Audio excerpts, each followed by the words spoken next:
Now, we have all been fans of Andrew Bogut for a long time, firstly on the court, but certainly off it. He is fearless when it comes to free speech and common sense. And I need you to do me a favour. He has a podcast called the Rogue Bogues Podcast. Now, I want to show that coming on Paul Murray Live, Sky News Prime Time, you get a bump. All right? So right now over on our socials on Facebook, there is a link to the Rogue Bogues Podcast. Like it, follow, subscribe, so Andrew knows, hey, I've got to keep coming back on this show. Andrew Bogut joins us right now. Great man, lovely to see you. Pleasure to be here. Thanks for having me. Thank you so much for the chat, man. There's so much to get to, including Victoria election, and no doubt how you feel going into this thing a couple of weeks out. But you are the guy I've been waiting to hear from about the garbage of the past few weeks, about athletes blowing up, about who sponsors them, where sponsorship money comes from, and then conversely, the people who say, well, hang on, you know, you've got a right to free speech, which means if you don't like the sponsor, you should blow up. So, Andrew Bogut, as a man who's been sponsored by companies he couldn't stand, but loved the big money too, what should you do? Well, that's the question, isn't it? It's a very fine line, especially I'm part owner of the Sydney Kings. I know how hard it is to get sponsorships. So you can go down the list. I've got a quick list here for you, Paul.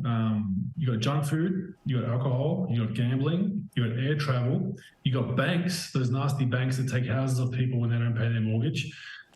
It goes on and on and on. So you can find a gripe with almost any sponsor, not to mention the sponsors that engage in questionable practices with sweatshops and child labour, right? So unfortunately, that's the world today. The netball thing, the cricket thing, I mean, a little bit hypocritical in my opinion. I think that I'll listen to anyone's point of view on anything, whether it be climate change or, you know, certain advertisers, as long as you are living that life. If you're going to preach to me, I want to know that you are doing all of those things. Unfortunately, most of the people that are in the spotlight telling us what to do with our lives are not living it themselves. Well, that's the thing, right? And I love that, you know, simultaneously these people are able to get big followings because they puff their chests out, show off how flashy their life is, but then tell you to turn around and change the light globes in your house to save the world. Well, you know, I got an idea. When you're living in the one-bedroom unit, pal, then I'll believe that you're giving something up, which is why I've got to say, there's kind of part of me that admires the crazy person who's actually willing to stand on the street corner with the one piece of cardboard, because I know they're invested. The millionaire, I know, is not invested in the same way as an absolute outsider. But it feels like that the culture is as long as it moves in a certain direction that you can build the narrative against all of those types of industries that you talk about, it doesn't matter who the battering ram is or how inconsistent they are in their real life, it's part of a wider war. Yeah, look, when I played in the NBA, we had NBA Green Week. We all had to wear these recycled T-shirts that were made from recycled goods. And meanwhile, you know, 4 hours later, we're jumping on a chartered jet and flying all hours of the morning, and we fly, you know, 40, 50, 60 times a year. So it's interesting. I mean, a question I'd have for the netballers now that are sponsored by the state of Victoria is, so by definition, does every player on that squad agree with the last 2 to 3 years of harsh lockdowns where people have lost everything, lost all businesses?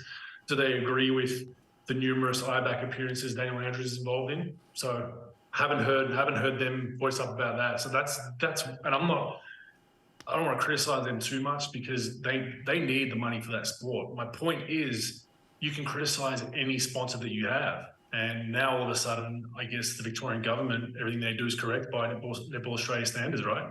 100%, said exactly the same thing. Now, let's talk here about that Victorian election. All roads seem to suggest that this bloke gets re-elected. Now, I do not understand, and maybe my head is in the wrong place here, where if you overlooked a hotel quarantine system that the Code Inquiry said leads to 99% of the 800 people dying, you're gone.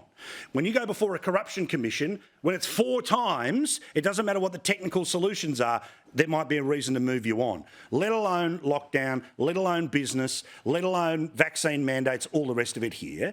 But this bloke looks like he's going to win. And I think it's too easy to say, oh, but the opposition's too soft. No. The people seem to want this. Why on God's earth would people want to re-elect this dude? I scratch my head. I jump online a lot. Obviously, I'm pretty active on social media and online. It's Daniel Andrews is going to win in a landslide. But when I'm around the community, especially Victoria and different parts, it's kind of the opposite. So I don't know. I've got to give Daniel Andrews some credit here.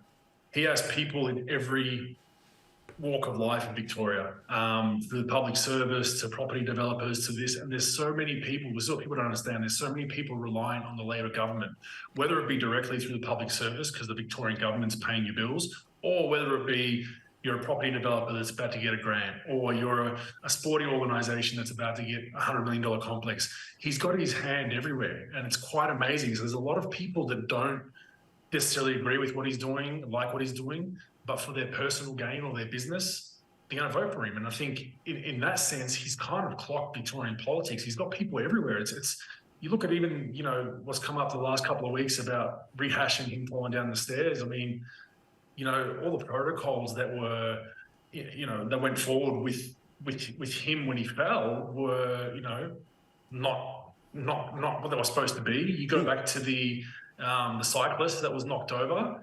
No one was breath tested. It's just like every department, he's got someone that can scratch his back. So I'm giving him a compliment. Andrew Bogut is giving Dan Andrews a compliment. He has clocked politics in Victoria. He's done a great job there. That's the breaking news. But it is that funny thing, right, where, as you say, everyone on social media, I stand with Dan, bless the leader. But when you start talking to normal people, they go, oh, I can't. So we're either in for some big, red wave style shock where it ain't going to happen, or maybe people just, I don't know, they love being told what to do. But I can say people like you and me and people watching us, we can't stand being told by government, go to your room. It's my choice whether I go to the room. It's my choice if I take the kids to the playground. It's my choice if I get vaccinated. It's my choice if I want to start a small business. Yeah, especially especially when it doesn't make sense. A lot of those rules the last 12 months just did not make sense. Snap lockdown, and a week later, half the MCGs got, there's 50,000 people at the MCG, and restaurants had to close and throw food out. Like, that doesn't make sense no matter how you look at it. Our faith has to be in Ian Cook. So people who are not familiar with the iCook story, I've covered it 2 or 3 times on my podcast, so check that out. That is a Victorian government that's in power. That is Daniel Andrews was health minister at the time when this all started. That is a disgusting story that anyone who runs a small business, if you're on the fence about who you're going to vote for in Victoria, I urge you to go and listen to that podcast. He's done Sam Newman's. I think there's going to be a story tonight on different media forums. Listen to that story just from that small business. That could be your business one day in Victoria. Bloody oath. Good on you, Andrew. Lovely to talk to you. Look forward to talking again, all right? The Rogue Bogues podcast. Go and like it, subscribe. I want to impress this man, and he's seen the world, all right? Let's impress him with a big bounce from Paul Murray Live, all right?